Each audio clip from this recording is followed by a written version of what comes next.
Il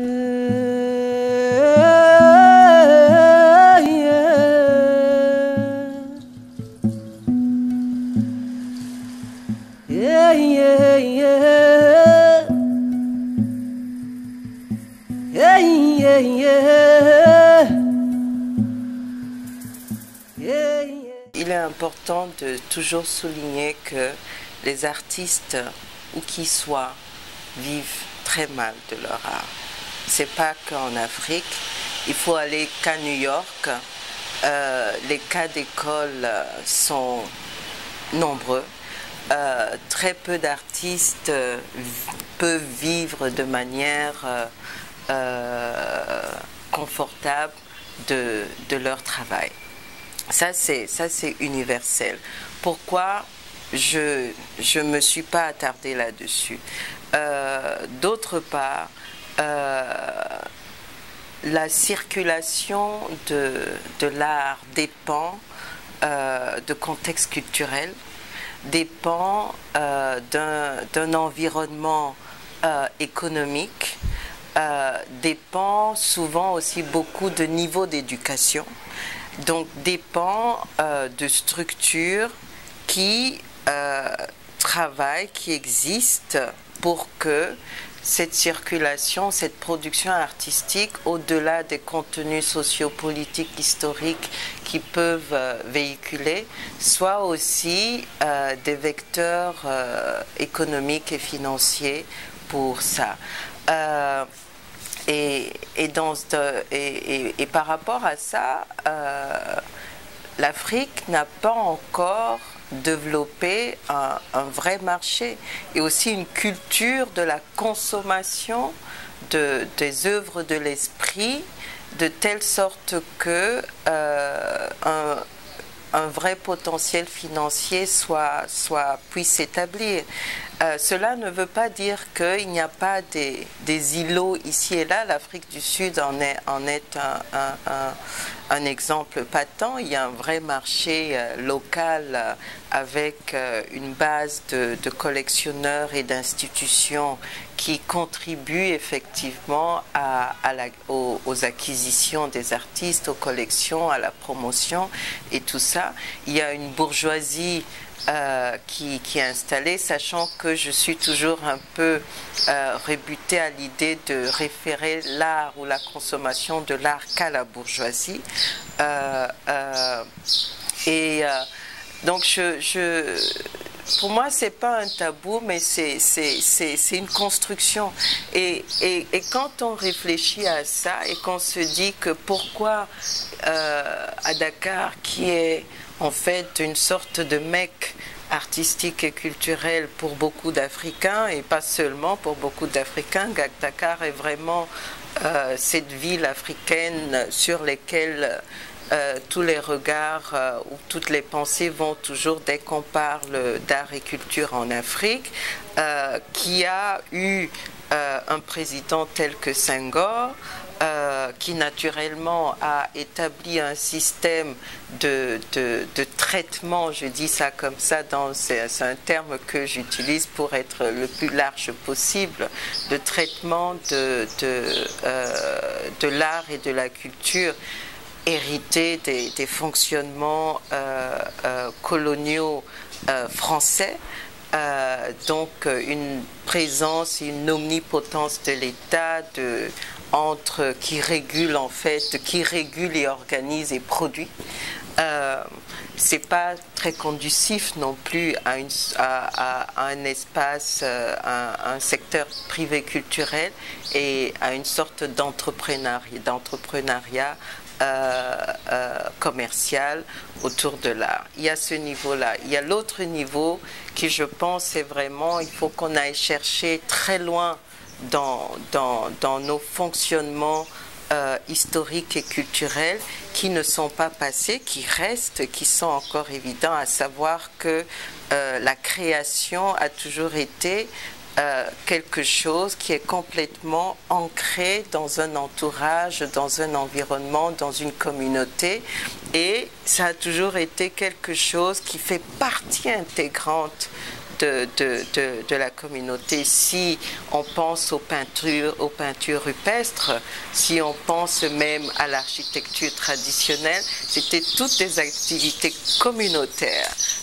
Si on pense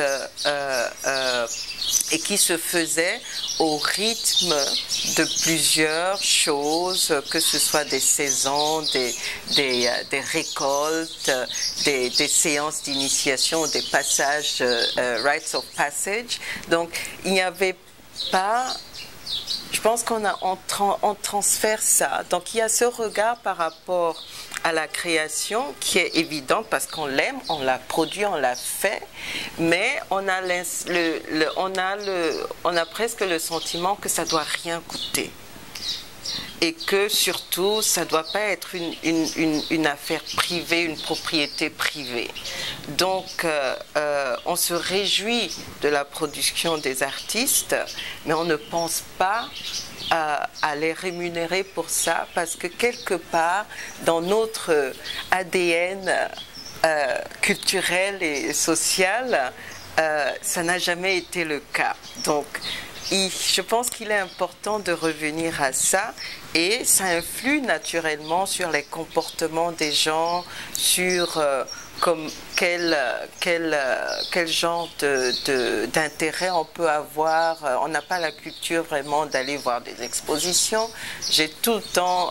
Nous avons tout le temps cette situation à Rome où les gens nous disent parce qu'ils ont raté le vernissage, ils pensent qu'ils ont raté l'exposition parce que pour eux l'exposition c'est un vernissage.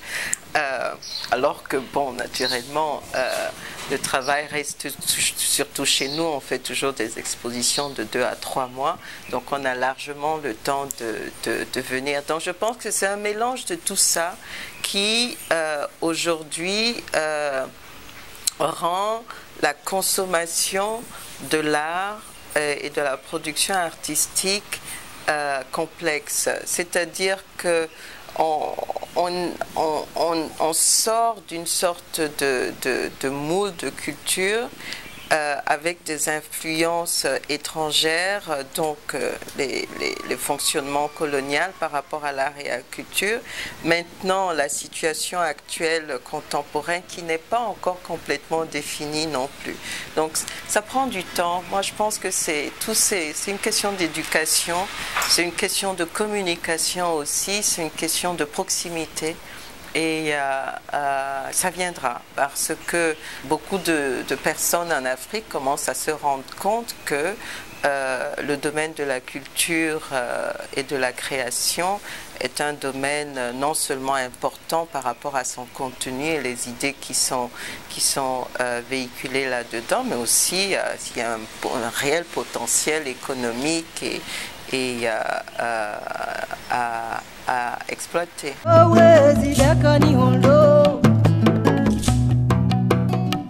Je suis de ceux qui n'aiment pas faire des hiérarchies, surtout quand il s'agit de production intellectuelle ou artistique. Je suis absolument contre l'idée de dire que l'Afrique de l'Ouest s'en sort mieux. Sur quels critères?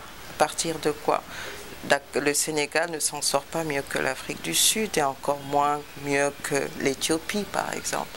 Donc, je pense qu'il faut absolument éviter ce genre de hiérarchisation et de création d'autorité et non-autorité, si on veut. Le continent africain dans son ensemble et dans sa grande diversité subit plus ou moins les mêmes affres de tout ce que tous ces pays ont traversé. Et si on ramène ça à la production artistique, il est vrai que des événements comme la Biennale de Dakar, la Biennale de Bamako, les festivals de cinéma, festivals de théâtre et ainsi de suite sont des événements importants parce que c'est structurant, ça ramène pour un temps T, un moment, plusieurs professionnels ensemble, ça crée des échanges, ça crée des contacts, ça diffuse le travail produit Et ça, c'est très important pour les créateurs. Cela dit, il ne faut pas non plus tomber dans une sorte d'événementiel constant, parce que l'événementiel ne fait pas le travail de tous les jours. Le travail de tous les jours se fait à travers des structurations au quotidien, à travers des politiques culturelles visionnaires, à travers des institutions, à travers un secteur privé culturel fort, à travers des activités qui sortent des événements. Et l'un n'exclut pas l'autre, au contraire, c'est très complémentaire et l'un a besoin de l'autre parce que c'est une très longue chaîne avec différents maillons où il y a des événements, où il y a des institutions publiques et privées, où il y a de l'éducation, où il y a un marché, où il y a un public. Donc c'est vraiment un ensemble de beaucoup de choses. Et tu dis que l'Afrique australe a un trou noir, pas du tout. L'Éthiopie est un pays qui est en train de monter en flèche et qui a une histoire incroyable et qui a une scène artistique extrêmement dynamique sur tous les plans, que ce soit en musique, en danse, en photo, en art, ainsi de suite, et qui est en train avec une croissance économique considérable, donc aussi avec la cession à une certaine classe moyenne qui s'intéresse à l'Ouganda est en train de se réveiller de manière très positive aussi, et quand je dis se réveiller, parce que l'Ouganda, il ne faut pas oublier que une des plus grandes académies d'art en Afrique de l'époque était à l'université de Makerere. Donc c'est vraiment, il ne faut pas... J'aime pas les divisions de l'Afrique. Nous sommes tous dans le même bateau et ce bateau est tellement lourd et riche que nous devons vraiment tous le mener. Et le Sénégal, naturellement, a bénéficié de beaucoup de promotions intellectuelles avec Senghor, qui a été un phare de la pensée africaine. C'est sûr qu'il y a peut-être plus de lumière sur telle ou telle région, mais je suis pour une sorte d'ensemble.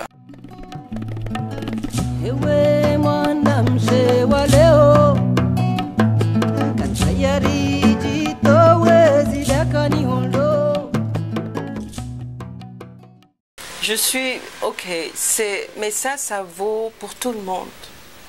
Pour un artiste français, exposé à New York est important. Exposé à Sao Paulo est important. Pour un artiste brésilien, exposé à Pékin est important. Donc, c'est l'écologie même de la circulation, de la production artistique et intellectuelle qui est telle que la diffusion ou la dissémination de ton travail contribue naturellement à une sorte de reconnaissance. Et ça ne vaut pas que pour l'artiste angolais dont tu prends l'exemple, par exemple. On est dans un domaine d'échange, on est dans un domaine de circulation. Et quand tu travailles dans ce domaine-là,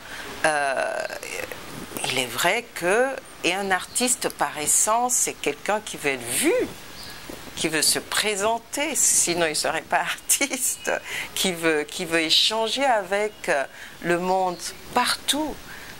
Exposé à New Delhi ou à Kuala Lumpur est tout aussi important. Donc c'est inhérent à la pratique en elle-même de circuler son travail, de circuler ses idées. Et je pense pas que ce soit vraiment juste une validation parce qu'on est africain, donc on veut exposer à Paris ou à New York. C'est inhérent à l'artiste. Vous pouvez pas vous imaginer le business, par exemple, des résidences d'artistes qui existent dans le monde. Les artistes ont besoin de ces confrontations, de ces pérégrinations, si tu veux, et ont besoin de ce mouvement.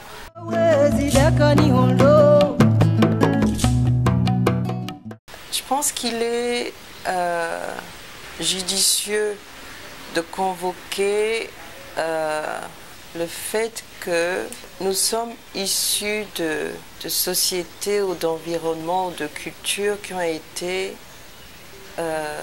super déterminés à un certain moment par d'autres. Donc, ce qu'est l'Africain ou l'Africaine, pendant longtemps, l'Africain ou l'Africaine n'a pas contribué ou n'a pas été permis, en fait. C'est ça qu'il faut dire. N'a pas été permis de contribuer à cette définition.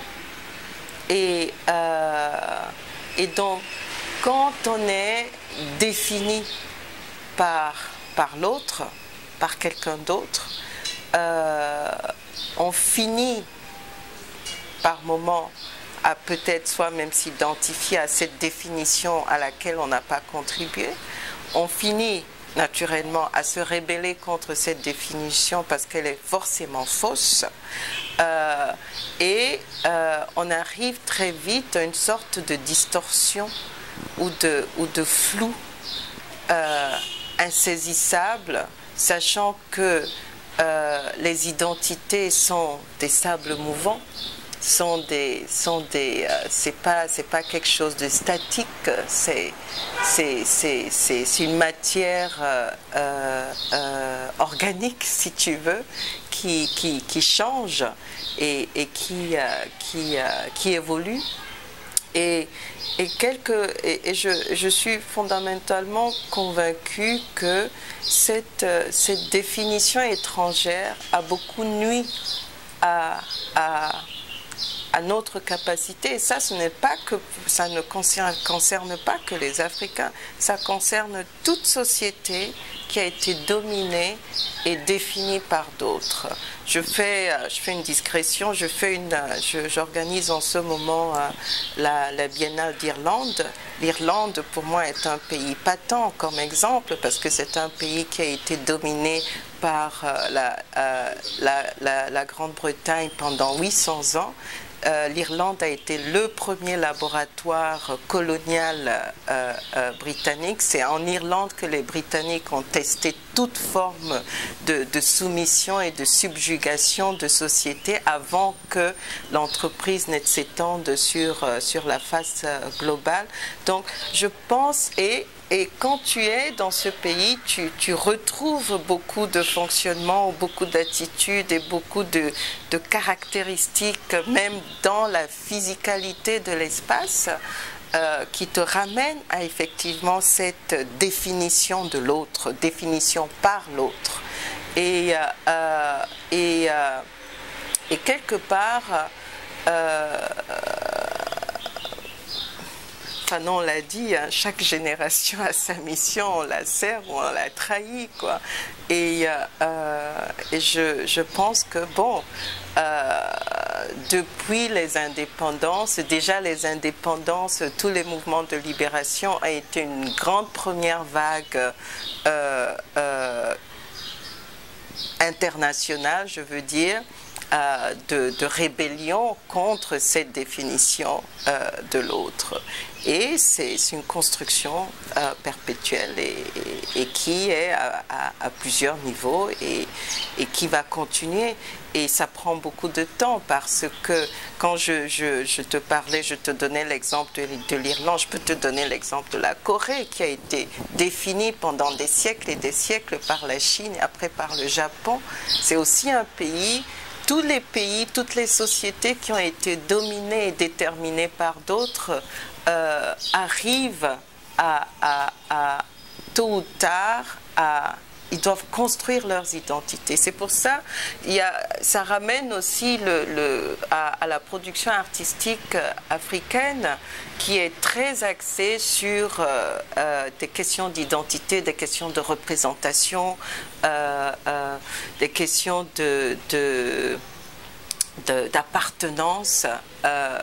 Et c'est parce qu'on est en train tout ça, c'est de plusieurs processus de reclaim, reprendre en main en fait notre être, notre réalité.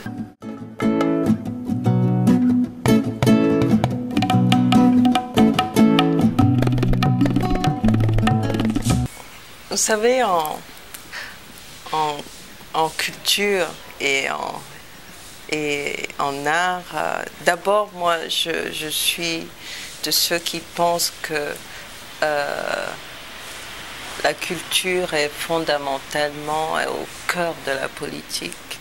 Et politique dans le sens de police, dans le sens de cité et dans le sens de vie ensemble et de construction ensemble. Donc la culture est au sein de tout ça, d'une part. D'autre part, il n'est pas rare, tu l'as évoqué, que dans les mouvements de libération mondiaux, que ce soit en Afrique, en Asie, même en Europe, les artistes et surtout les poètes sont les vrais guerriers, ont toujours contribué, ont été toujours au cœur de ces mouvements-là. Pour arriver à Chronique, en 2000, l'an 2000, quand Abdoulaye Wade a gagné les élections, j'habitais à l'époque encore au Point E, donc vraiment à quelques encablures de son domicile, et j'étais présente de cette effervescence et de ce soulèvement et de cette euphorie qui s'était emparée de ce pays seulement à cause d'un acte simple, démocratique, de changement et d'alternance politique. Donc, ce monsieur arrivé au pouvoir avec tant de crédit. Abdoulaye Wade pouvait demander aux Sénégalais n'importe quoi en l'an 2000 et les Sénégalais l'auraient fait. Il y avait une sorte de... Même ceux qui étaient contre lui étaient avec lui pour te donner la dimension de cette alternance politique en 2000. Et après, on arrive, 12 ans après, à une situation aussi accablante, aussi lamentable, aussi honteuse qu'on a vécue. Naturellement, il a fait des choses, il a construit des routes, mais c'est son travail. C'est même pas son travail, c'est le travail des démembrements de l'État. Ça devrait être dans la continuité des choses. Naturellement, et c'est là où ça ramène à ce que je disais tout à l'heure, où on est dans des sociétés où tout est personnalisé et personnifié. Donc le président, en plus avec ce système que nous avons, qui est un système présidentiel, le président de la République est l'omnipuissance de tout pays, et donc il se dit qu'il peut gérer n'importe comment. L'autre niveau pour moi, c'est aussi après 12 ans, de 2000 à 2012, après une déception progressive de la magistrature d'Abdoulaye Wade, de la société, tu prends conscience en fait à quel point la politique politicienne ne sert pas les sociétés. parce que c'est des groupes, des clans qui sont là pour leurs propres intérêts et les intérêts de leurs proches. Et donc l'affaire du commun redevient au centre du débat. Et malheureusement, Abdoulaye Wade a déçu tout le monde parce que, et moi, ma grande déception, au-delà du fait qu'il a déçu tout le monde, c'est je pense qu'il s'est déçu lui-même parce que c'est vraiment un président. J'ai jamais vu un président qui arrive au pouvoir avec autant de crédit, avec autant de bonne foi, avec autant de bienveillance, avec autant de...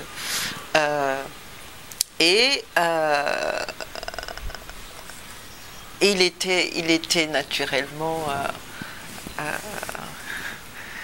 normal qu'il y ait c'est pas une révolution, mais au moins un soulèvement populaire. Et parce que si le Sénégal ne s'était pas soulevé là, il ne se serait jamais soulevé. Donc, et nous, à travers notre travail, c'était évident qu'on accompagne ça, qu'on participe à ça. On a fait ce travail grâce au soutien naturellement financier de l'ambassade allemande, mais c'était quelque chose c'était important pour nous. Je fais partie de cette peut-être pas une communauté, mais de cette génération qui pense que nos dirigeants non seulement sont myopes, mais surtout qu'on doit les surveiller et qu'on doit leur dire à certains moments ce qui ne va pas. Et ce qui s'est passé avec Y'en a marre fait partie de toute cette génération de jeunes Africains qui se voient presque tenus en otage par des clans qui ne leur servent pas. Et on ne pouvait pas laisser Abdoulaye Wade briguer un troisième mandat et le gagner et redevenir, continuer à être président du Sénégal 5 ans de plus après avoir déçu la population de cette manière. Et les photographes ont été au premier plan de tout ça. Donc cette exposition, c'était aussi une tentative de capturer l'histoire qui était en train de se dérouler sous nos yeux, en direct.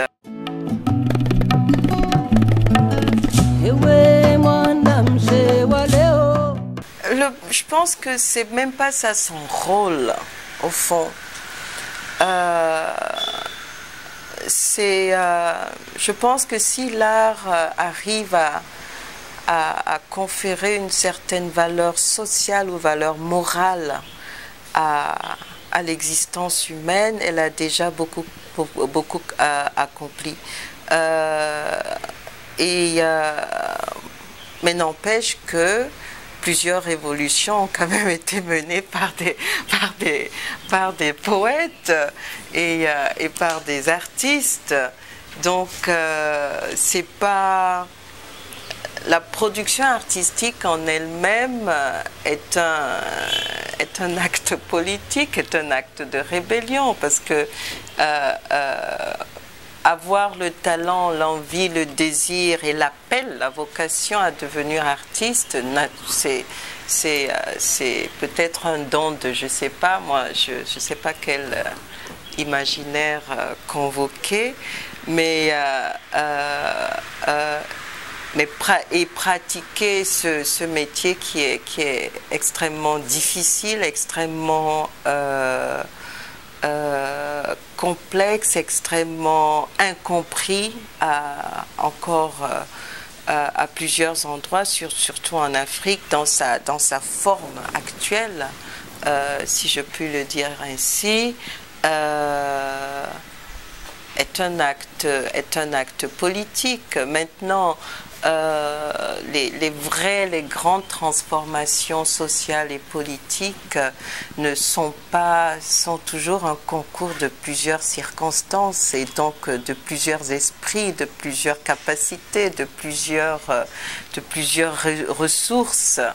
Et l'art en lui-même seul ne pourrait jamais le faire, tout comme la science seule ne pourra pas le faire. Donc c'est vraiment, j'aime beaucoup ce concept d'interdépendance et d'effort.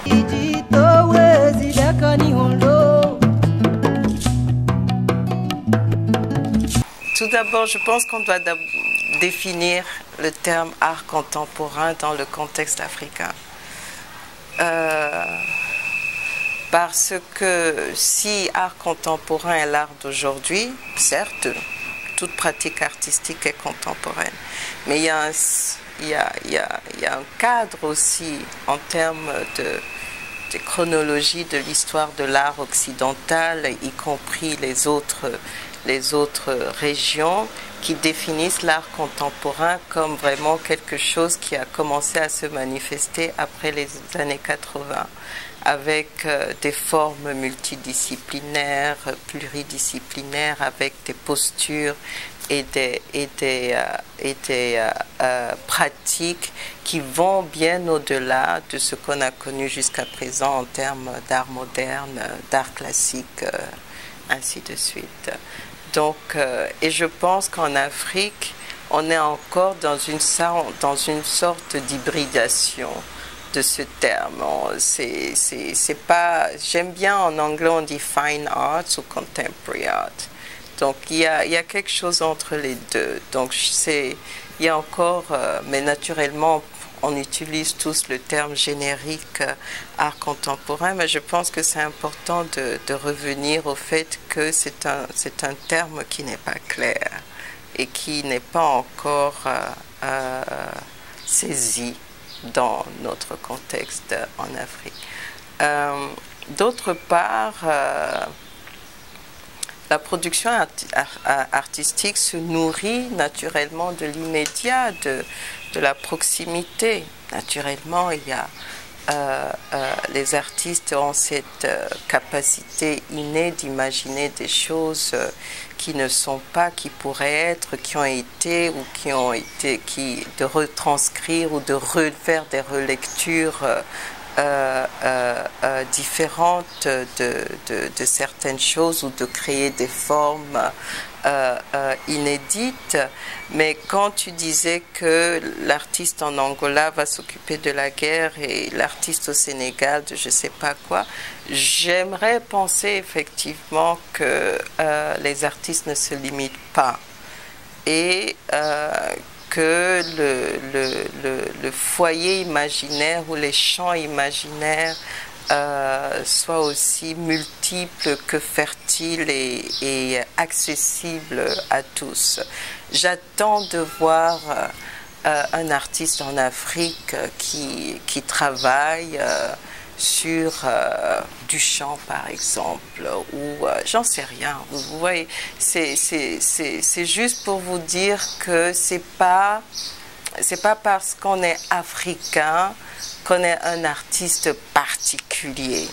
Et ça ramène aussi à, il y a toute une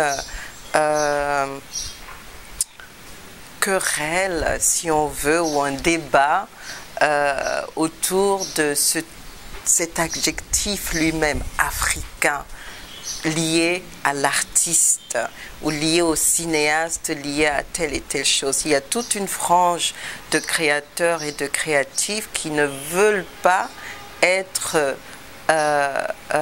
définis en tant qu'Africains.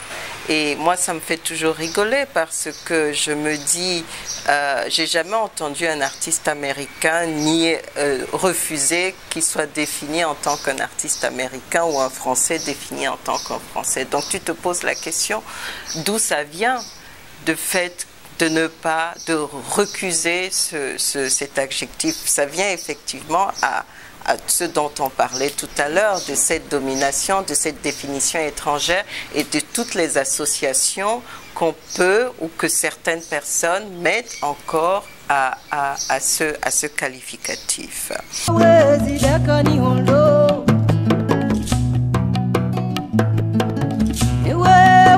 Allez, je pense que c'est nos dirigeants le leadership africain doit se renforcer. Ça, c'est une redondance vieille de 30 ans, quoi. C'est pas un scoop que je suis en train de donner là.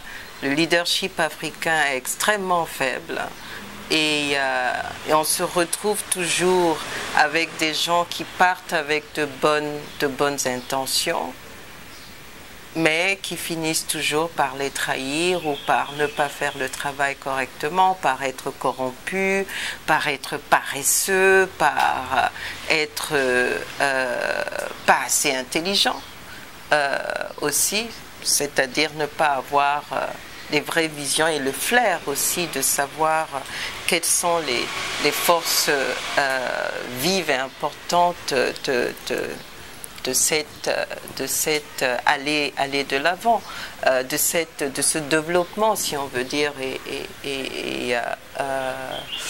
Donc c'est et aussi qu'on apprenne à respecter l'intérêt général. C'est un de nos grands problèmes en Afrique. On n'a pas le sens de l'intérêt général. Ça se voit tous les jours dans la circulation dans n'importe quelle capitale africaine. L'espace public est l'espace de personne, donc on peut faire ce qu'on veut. Il n'y a aucun respect de l'affaire commune. La communauté, et en même temps, ça en contradiction fondamentale avec le fonctionnement même traditionnel des communautés africaines ou des personnes africaines entre elles. Donc, cette discrépance-là, il y a plusieurs discrépances comme ça entre le privé et le public, qui crée donc des gaps extrêmement profonds, des écarts extrêmement profonds où on ne sait plus à quoi s'en tenir. Et ça, c'est peut-être que c'est pas à travers la politique politicienne, encore une fois. Peut-être que c'est à travers des mouvements sociaux, des mouvements communautaires, à travers une sorte de réappropriation d'un sens de l'horizontalité contre la verticalité, où on pourrait y arriver. Et aussi surtout se réapproprier cette idée de l'intérêt général qui va au-delà de l'intérêt personnel.